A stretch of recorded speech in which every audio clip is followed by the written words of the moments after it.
Today we're going to be solving a differentiation question from a past weaker methods examination. For this question we've got a polynomial function and you can see the stationary points or the turning points have been labelled. And we have to find the interval for when f dash x, which is a derivative, is less than 0.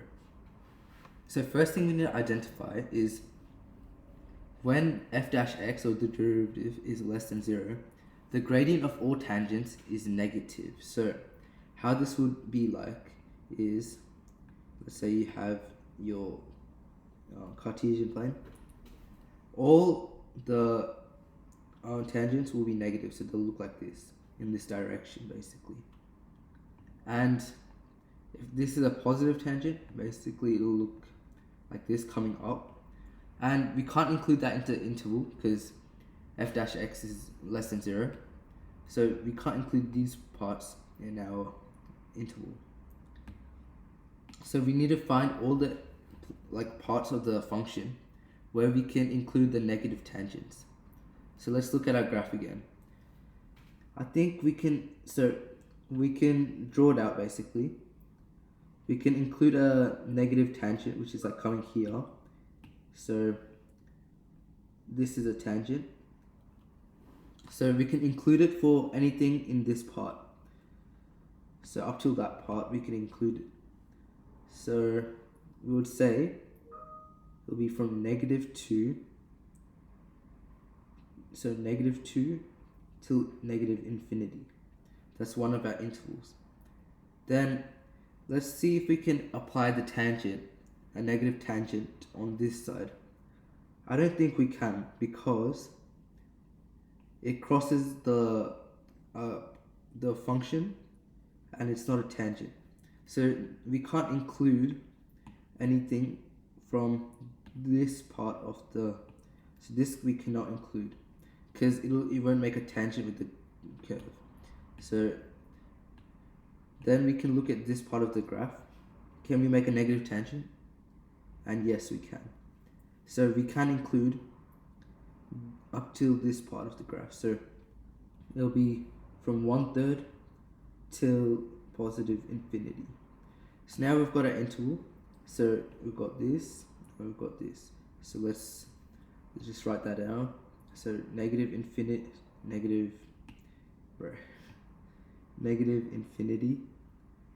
to -2 union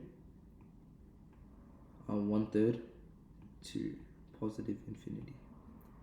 So let's see where that is, and got our answer here. So the answer for this question is C. Now that might have took a lot of time because I was explaining it really slowly, but once you understand the concept you can do it really fast in your head. And this question should take no longer than 10 seconds because you can just draw it out in your head and kind of see which part of the graph is the interval most likely to stay in. Alright, so that's one question. I've got another question. You can pause the video to test your understanding and I'll just go through it now. So we've got another cubic polynomial function and the coordinates of the stationary points, which are the turning points, are stated. So if f dash x is less than 0, so again the tangents are negative again. So in what part of our function can the tangents be negative? So if we draw a negative tangent here, you can see that there won't be any it crosses the function. So it's not a tangent. So it can't be a part of the interval. So we could exclude this part, right? Now let's check if our intervals can be a part of here. So let's just go here.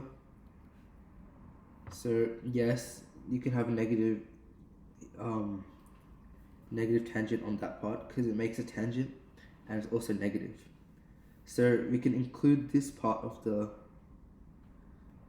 interval.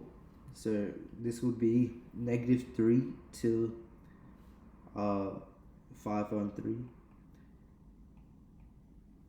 And if we try and make the negative tangent starting from this point, let's try and make a tangent. It crosses the graph, so this is not a tangent. So we can't have a tangent from this side. So just get rid of that. So we can only have it from the middle.